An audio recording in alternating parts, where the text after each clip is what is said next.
The Lives of the Saints by Father Alban Butler, July 11th. St. James, Bishop of Nisibis, A.D. 350. This eminent saint and glorious doctor of the Syriac Church was a native of Nisibis in Mesopotamia, which country was then subject to the Eastern Empire.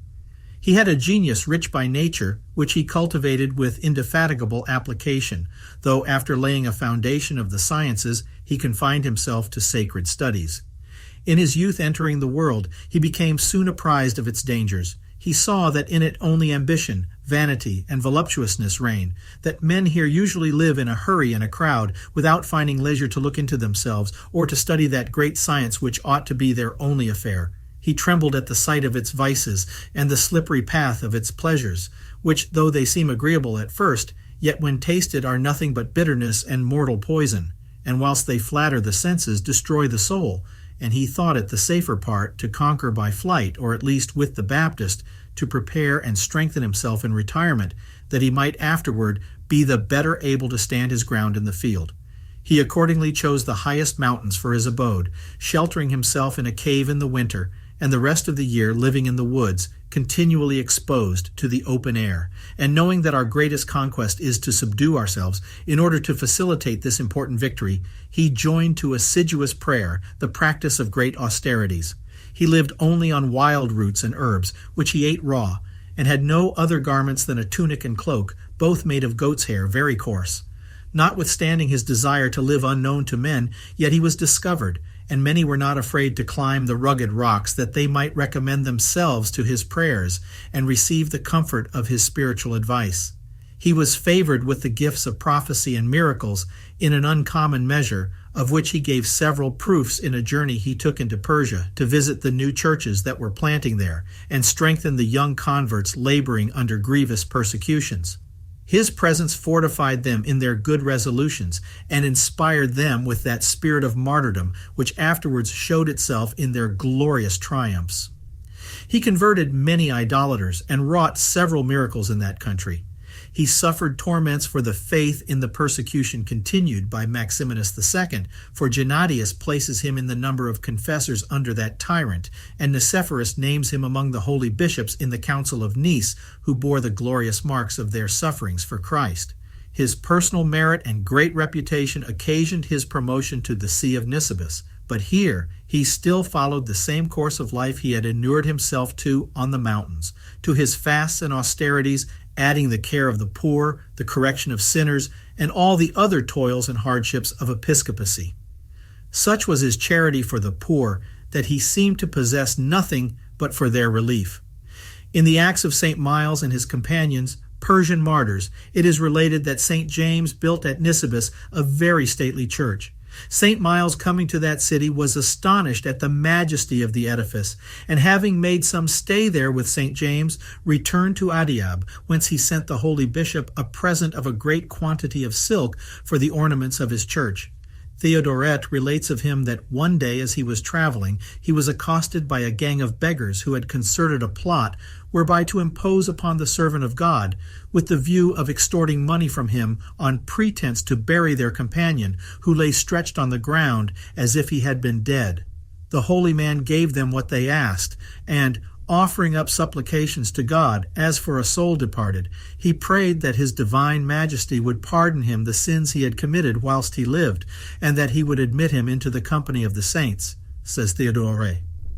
As soon as the saint was gone by, his companions, calling upon him to rise and take his share of the booty, were strangely surprised to find him really dead.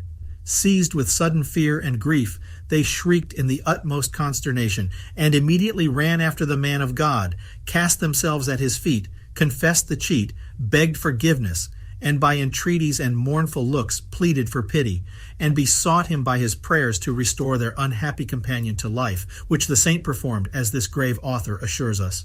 When the heresy of Arius was set abroach and began to infect many churches, St. James strenuously exerted himself in defending his church from the contagion, and labored to crush the growing evil.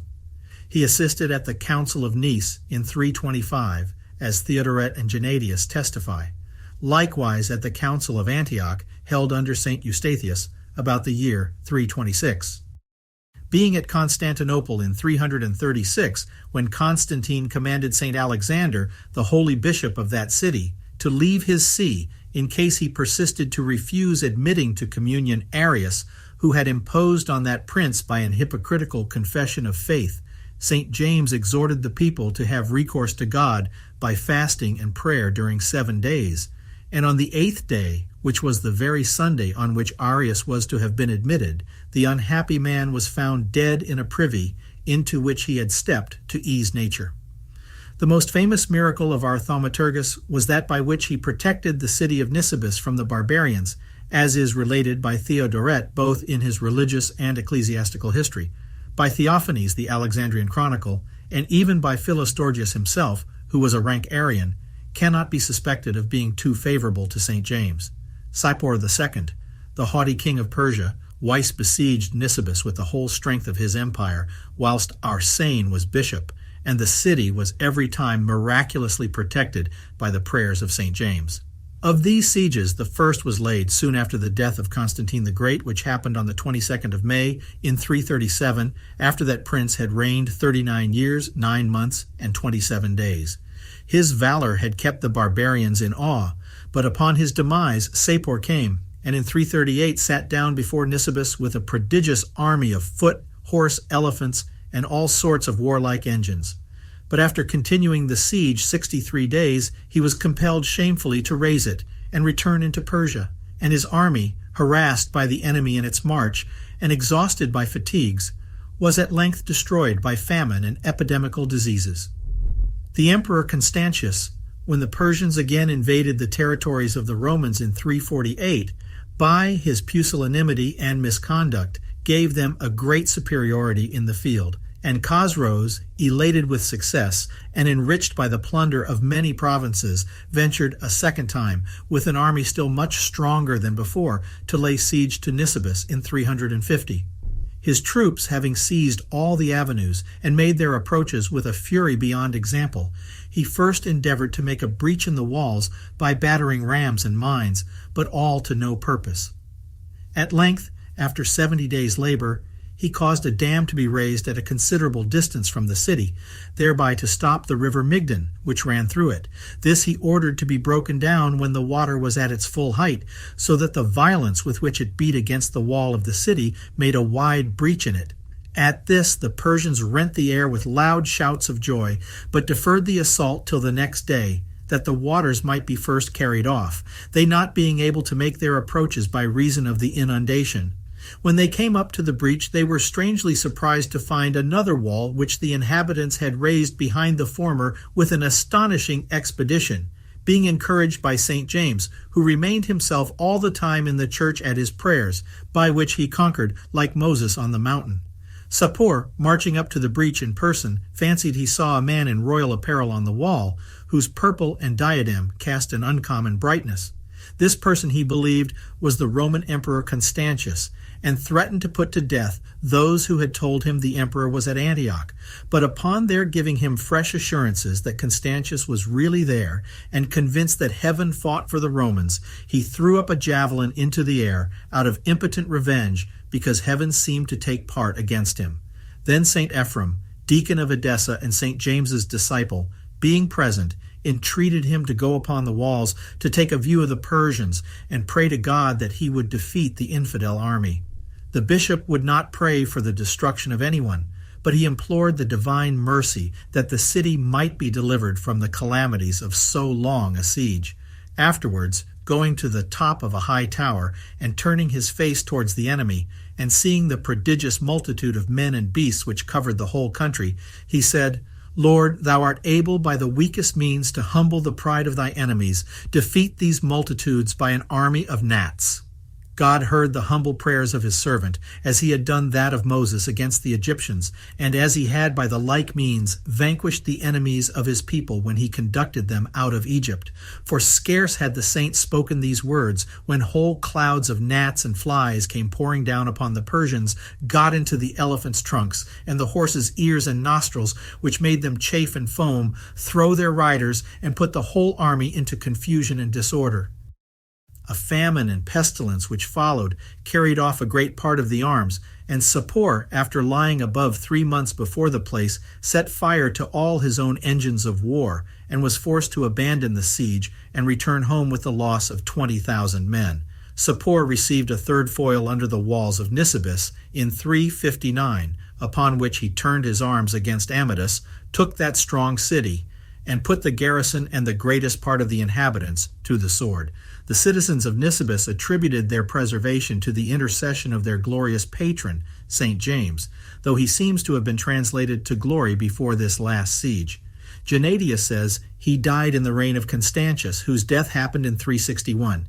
That of St. James is placed by most moderns in 350, soon after the second siege of Nisibis. Gennadius informs us that out of a pious confidence that the saint's earthly remains would be a pledge of his intercession with God for the protection of the city against the barbarians by an order of the Emperor Constantius, though an Arian, pursuant to an express injunction of his father Constantine the Great, notwithstanding the severe laws to the contrary then in force, the body of St. James was buried within the walls of the city. Julian, the apostate in 361, envying the saint this distinguished privilege, commanded these sacred remains to be removed without the city. Soon after, upon his death, the Emperor Jovian, in 363, in order to purchase peace of the Persians, was obliged to yield up to them Nisibis, with the 5 Roman provinces situated on the Tigris and great part of Mesopotamia. But the inhabitants of Nisibis, who were compelled by Jovian to remove, before he delivered up the city, carried with them the sacred relics of this saint, which, according to the monology of the Armenians at Venice, were brought to Constantinople about the year 970. His name is famous both in the Eastern and Western martyrologies. His festival is kept by the Latins on the 15th of July, by the Greeks on the 13th of January and the 31st of October, by the Syrians on the 18th of January, and by the Armenians on a Saturday in the month of December. The last honor him with no less solemnity than the Assyrians, and observe before his feast a fast of 5 days with the same severity with that of Lent.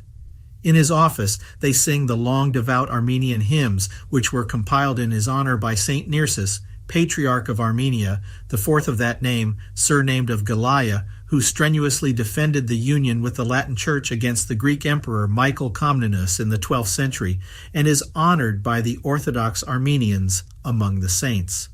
St. James's learning and writings have procured him a rank next to St. Ephrem among the doctors of the Syriac Church, and the Armenians honor him as one of the principal doctors of their national church. For though St. James was a Syrian, he wrote excellent treatises in the Armenian language for their instruction at the request of a holy bishop of that nation called Gregory, whose letter to our saint is still extant. In it he promises himself the happiness of paying St. James a visit and passing some time with him in order to improve himself more perfectly by his lessons in the knowledge and practice of true virtue. In the meantime, he earnestly conjures him to favor him with some short instructions and teach him what is the true foundation of a spiritual life of faith, by what means the edifice is to be raised in our souls, and by what good works, by what virtue it is to be finished and brought to perfection. St. James complied with his desire in 18 excellent discourses still extant. They are published at Rome in 1 volume, folio in 1756, in Armenian and Latin by Monsignor Nicholas Antonelli, canon of the Lateran Basilic. The visible protection with which God watches over his servants ought to excite our confidence in him.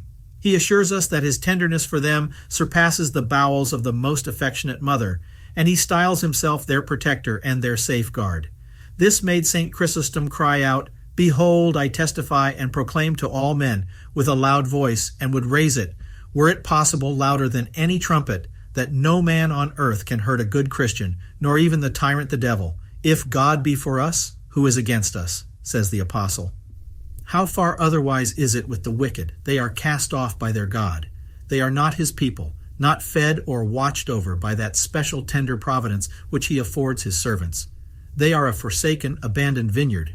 He is their enemy, and hath set his eyes upon them for evil, not for good. What rest or comfort can the sinner enjoy, who knows he hath an almighty arm continually stretched out against him?